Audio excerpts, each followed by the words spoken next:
इधर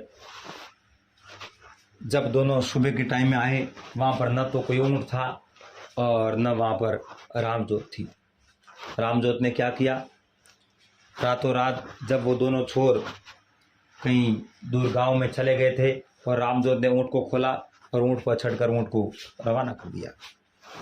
प्रभात होते ही कम से कम 20-30 मील दूर तक वो रामजोत चली गई, किसी दूसरे नगर में गई। और उस नगर में सुबह के टाइम में एक राजा के 4 राजकुमार थे, चारों घोड़ों पर सवार थे और रामजोत को एक ऊँट पर आते देख बहुत बड़े खुश हो गए। जिन्होंने आते देखते ही चारों ने बंटवारा कर लिया। एक राजकुमार ने कहा ये ऊँट मेरा, दूसरे ने कहा ऊपर बैठी है वो लड़की मेरी है, तीसरे ने कहा उसके पास जो धन पैसा है वो मेरा है, चौथे ने कहा उसके पास जो जेवर आभूषण है वो मेरा है। चारों ने बंटवारा कर लिया। ऊँट को रुकवाया, कहा कौन? मैं रामजोत। रामजोत, ये ऊँट किसका है? ऊँट तो मेरा ही है। तो आप कौन हो? रामजोत ने अपने पिता का नाम बताया और अपना नाम बताया। वो राजकुमार ने कहा हमने तुम्हारा बंटवारा कर लिया है। एक ने उस रामजोत का हाथ पकड़ लिया, कहा मैं तुम्हारे साथ शादी करूँगा। दूसरे ने ऊँट ले लिया, तीसरे ने जो गहने जेवर थे आभूषण थे वो ले लिए, चौथे ने जो पैसा और जो अन्य सामग्री थी वो ले ली। उसने कहा मैं कोई खिलौना नहीं हूँ जो आप अपनी इच्छा से मेरे साथ खेल सकते हैं। मैं राजकुमारी हूँ, मेरे साथ अगर आपको शादी करना है तो आपको एक परीक्षा देनी पड़ेगी और उस परीक्षा में जो भी पास होंगे उसी के साथ मैं शादी कर लूँगी। जिसको राजकुमारी मिलनी थी, जिसने बंटवारे में उसे अपने ओर लिया था, वो तो नाराज था, लेकिन 3 तो राजी हो गए। बिल्कुल राजकुमारी की बात सही है, किसी स्त्री की बात को भंग न करें। बोलो आपकी क्या शर्त है? राजकुमारी ने कहा सामने जो देख रहे हैं पहाड़, उस पहाड़ पर एक पीपल का वृक्ष है। आप उस वृक्ष के एक पत्ता तोड़कर और एक बार उनके चारों ओर चक्र लगाकर जो सबसे पहले वापस आएगा उसके साथ मैं शादी कर लूँगी। पीपल कम से कम 1 मील दूर था और वो पहाड़ की चोटी पर था। चारों ने अपने घोड़े वहाँ पर बांध दिए और वो वहाँ से पीपल के चारों ओर चक्कर लगाने और उसका पत्ता तोड़ने के लिए दौड़ गए। पीछे रामजोत ने क्या किया, उनके जो घोड़े थे और उन घोड़ों के पिछले जो पांव थे वो दोनों पांव 4 ही घोड़ों के काट लिए और घोड़े जमीन पर गिर गए। घोड़ों की गर्दन तो ऊंची थी लेकिन पीछे से घोड़े झुक गए थे। रामजोत ने उन चारों राजकुमारों के बहुत बेशकीमती वस्त्र थे, आभूषण थे, वो सब ले लिए और ऊँट पर चढ़कर वहीं से वो रवाना हो गई। आगे सुनसान जंगल आया और जो अपने बराबर फिट बैठते थे वही वस्त्र उस राजकुमारी ने पहन लिए रामजोत ने और अपना नाम चेंज कर दिया और अपने आप का नाम लाल सिंह रख दिया था। इधर वो चारों लोग वापस आए तो उनके घोड़ों के मुंह ऊंचे थे, पीछे के पांव कटे हुए थे। उन्होंने सोचा ये कैसे हो गया और वो लड़की कहाँ गई, लेकिन अब घर जाने से कोई फायदा नहीं है। और अब ऐसा करो, हम सन्यासी बन जाते हैं, साधु बन जाते हैं और उस लड़की के खोज में निकल जाते हैं। वो चारों राजकुमार भाई साधु बन गए और उस रामजोत की पीछे पीछे खोजने के लिए चले गए। इधर जब प्रभात को कोडिया और खापरिया दोनों वहाँ पर आए तो वहाँ पर ऊँट था नहीं। उन्होंने सोचा ऊँट को तो पाना ही है, किसी भी तरह से उस ऊँट को हासिल करना है। उस दोनों ने साधु का वेश धारण कर लिया और वो भी रामजोत के पीछे पीछे और उस ऊँट के पीछे पीछे चले गए। इधर राम सिंह अपनी पत्नी और ऊँट के खोज पे निकला हुआ था और उसने भी साधु के वेश धारण कर लिए और वो भी निकल गया। अब 4 तो वो राजकुमार थे, वो साधु बन गए। 2 छोर थे कोडिया खापरिया, वो भी साधु बन गए। और एक राम सिंह था, वो भी साधु बन गए थे, अपनी पत्नी के खोज में निकल गए। इधर जो वो रामजोत थी, मर्दानी वेश धारण कर दिया और उनका नाम लाल सिंह बना दिया। आगे कोई नगर में गई, वहाँ पर कोई बूढ़े बुजुर्ग लोग बैठे थे और आपस में बातें करते थे। हमारा गांव कैसा बिगड़ गया है, युवा लोग कहना मानते नहीं हैं और उद्दंड बन गए हैं, नित्य अपराध करते हैं और माँ बाप का कहना मानते नहीं हैं, इनको कौन सुधारेगा।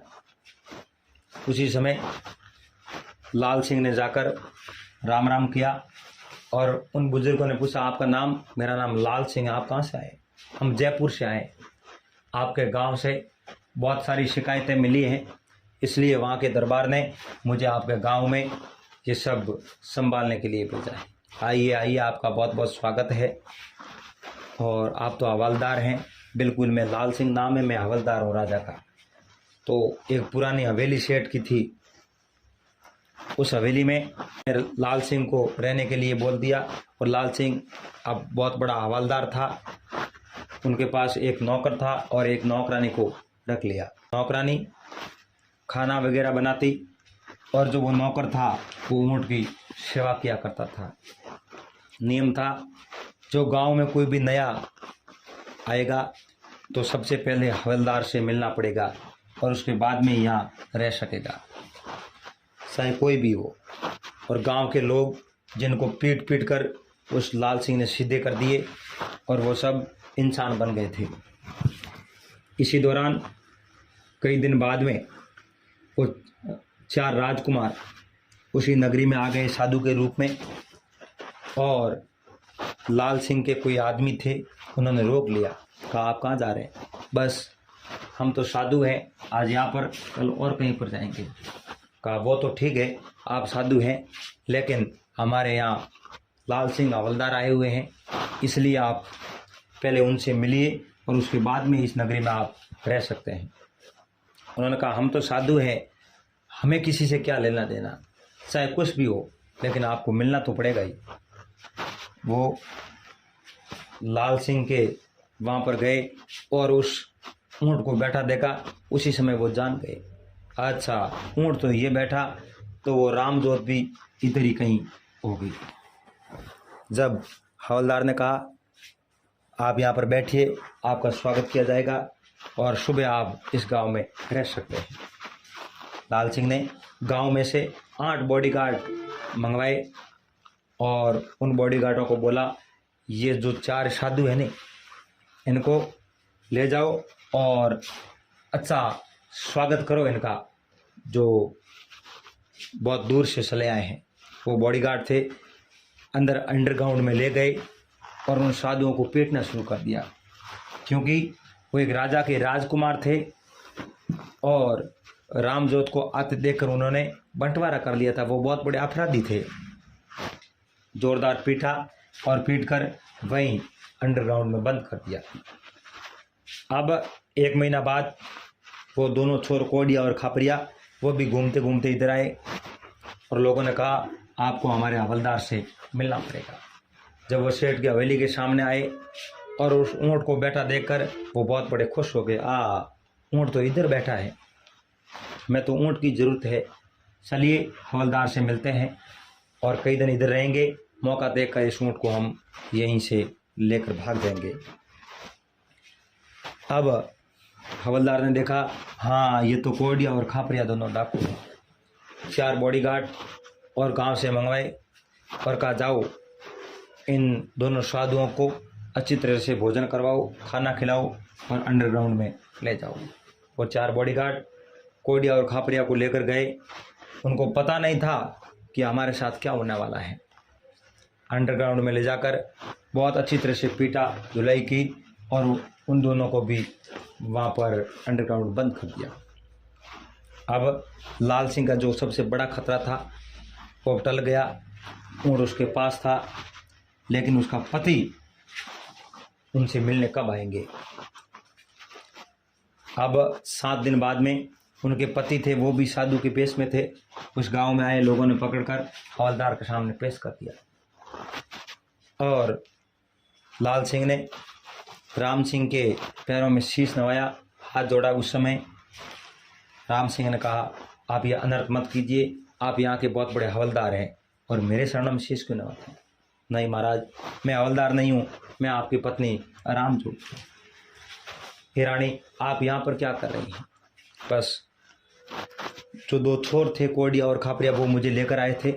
उन दोनों छोरों ने कहा था मैं आपको छोड़ देते हैं, लेकिन मैंने स्वीकार नहीं किया। फिर उनके साथ शादी ब्याह रचाने के लिए बोल दिया। वो सामान लेने के लिए कहीं बाजार में चोरी करने के लिए गए थे, मैं पीछे से उनको लेकर कहीं से भाग गई। अब इस गांव में रहती हूँ। और वो कोडिया और खापरिया और 2-4 राजकुमार थे मेरे साथ, उन्होंने बदतमीजी की। वो भी इधर अंडरग्राउंड में बंद है, लेकिन उनसे क्या लेना देना, बराबर धुलाई की हुई है। और सुबह प्रभात होते ही हम दोनों यहाँ से चले जाएंगे। रात भर राम सिंह और लाल सिंह दोनों वहीं हवेली में रहे। और राम सिंह को पूरा पता था अब मेरी पत्नी और ऊँट दोनों सुरक्षित हैं। रात को लाल सिंह ने उन दोनों, अपने एक नौकरानी थी, एक नौकर था, दोनों को बुलाया और पूरा पैसा दे दिया। कहा आप यहाँ से अब जा सकते हैं, क्योंकि सुबह मैं भी अपने नगरी की ओर जा रहा हूँ। दोनों चले गए, लेकिन उस लाल सिंह को एक नारी के वस्त्र पहने हुए देख बोले, आप तो कौन हो? मैं वही लाल सिंह हूँ, मेरा नाम रामजोत है, लेकिन ये बात का रहस्य किसी को आप बताना मत। नहीं, हम जिंदगी पर नहीं बताएंगे किसी को। वो दोनों चले गए। सुबह प्रभात होते ही कोडिया, खापरिया और उन चारों को छोड़ दिया गया था और राम सिंह की पत्नी ऊँट लेकर वहाँ से चले गए। बहुत दूर चले गए, मीलों दूर। इधर कोडिया और खापरिया और चारों राजकुमार वो बाहर निकले। राजकुमारों ने तो सोच लिया अब हमको वो रामजोत नहीं चाहिए, हम जाएंगे अपने नगर की ओर। वो चारों तो अपने नगर की ओर चले गए, लेकिन कोडिया और खापरिया थे, उनको तो 12 गांव की जागीरी चाहिए थी। वो उस ऊँट के पीछे पीछे चले गए। जाते जाते जाते जाते अब शाम होने वाली थी। उस शाम के समय राम सिंह और रामजोत दोनों एक नदी के किनारे बैठे। सोचा रात भर इधर रहेंगे और सुबह प्रभात होते ही यहीं से बूंदी चले जाएंगे। वो दोनों सो गए। राम सिंह ने ऊँट की मोरी अपने हाथ के और लपेट दिया, हाथ के बहुत कसकर बांध दी थी। दोनों सो गए और कोडिया और खापरिया वो ऊँट के पाँवों के निशान जानते थे, पीछे पीछे आ गए। रात को 12 बजे उन्होंने देखा राम सिंह और राम सिंह की पत्नी दोनों सोए हैं और ऊँट की जो मोरी है वो अपने हाथ के चारों ओर कसकर बांधी हुई है। लेकिन वो भी चोर थे, कोडिया और खापरिया, जिन्होंने दूर से मोरी काट दी और मोरी को काटकर वो ऊँट को लेकर चले गए।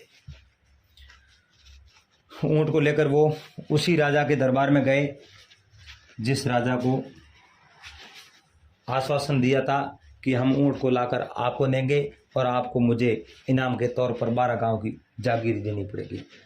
वो ऊँट को लेकर गए, लेकिन राजा ने इनकार कर दिया। राजा ने कहा ऊँट के साथ पिलान भी होना बहुत ज़रूरी है। लेकिन पिलान वो कहाँ से लाए? पिलान थे वो उस राम सिंह के सिराने दिए हुए थे। वो कोडिया और खापरिया चोरी करके ऊँट को लेकर गए थे, इसलिए राजा ने कह दिया आप पिलान को लेकर आओ, उसके बाद में आपको 12 गांव की जागीर दे दी जाएगी। कोडिया और खापरिया ऊँट को लेकर अपने घर चले गए। उनका घर 12-24 कोस की दूरी पर उजाड़ था। उजाड़ वन में उनका घर थे। घर जाकर अपने पत्नियों को कहा ऊँट को हम चोरी करके लेके आए हैं और आप बारी है उस पिलान की, आप ऊँट का ध्यान रखना, हम पिलान लेकर आते हैं। उसके बाद में यहाँ पर हम नहीं रहेंगे, हम रहेंगे राजा के दरबार में। 12 गांव की जागीरी मिलेगी, बहुत सारा धन मिलेगा और वहाँ पर हम रहेंगे।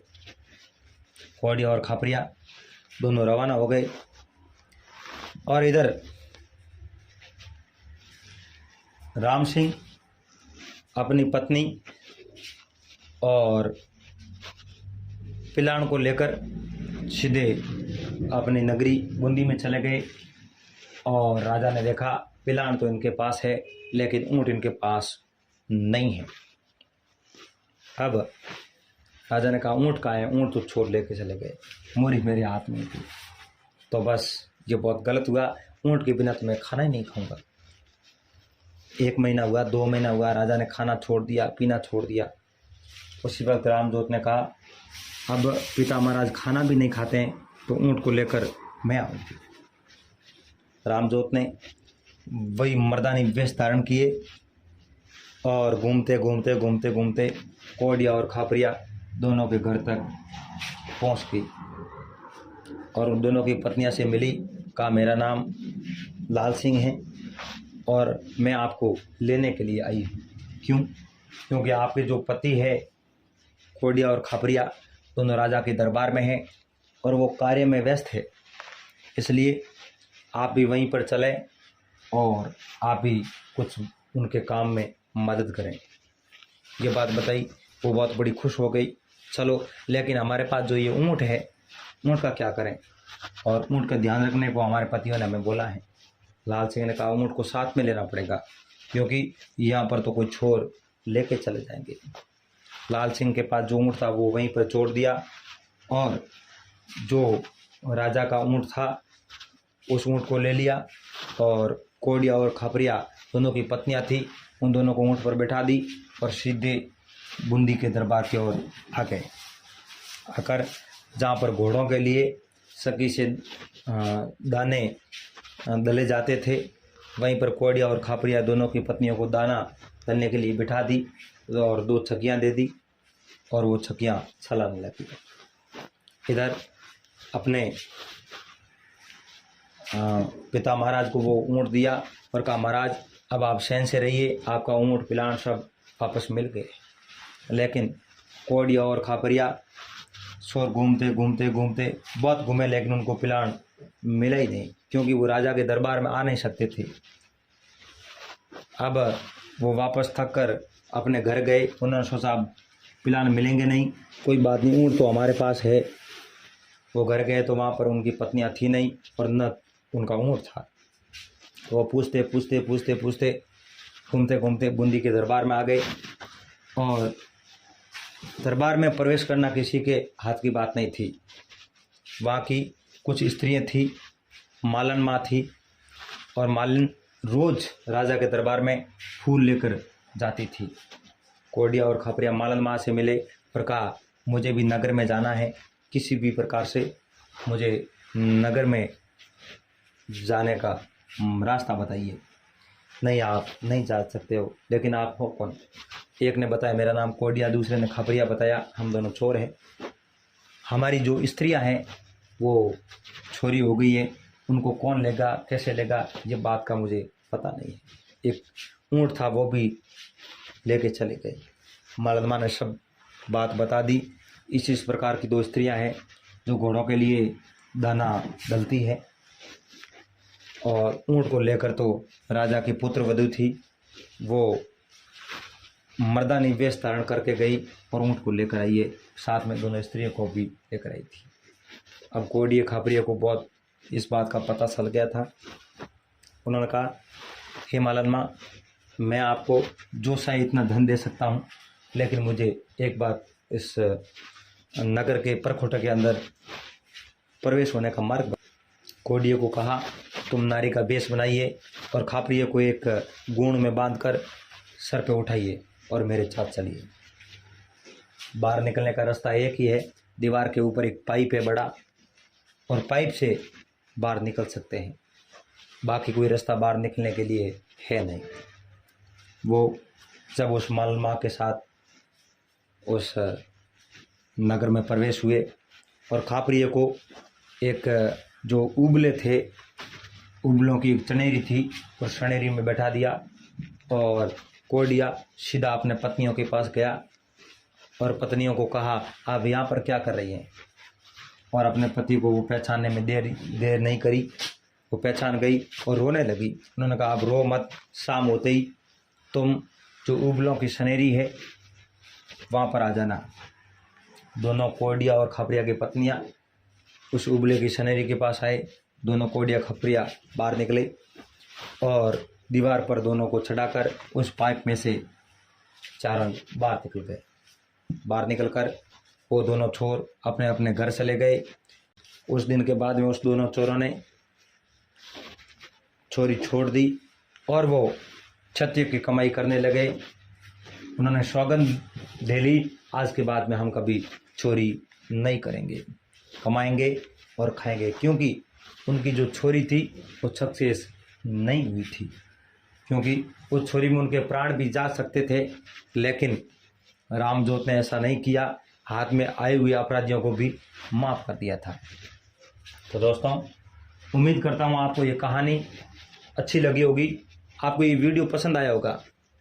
अगर बात अच्छी लगी है तो आप वीडियो को लाइक ज़रूर कर देना, इस चैनल को सब्सक्राइब कर लेना और साथ ही साथ बेल आइकन ज़रूर दबा देना। दोस्तों, वापस मिलते हैं अगले दिन और कोई नई कहानी के साथ। तब तक जय हिंद, जय भारत।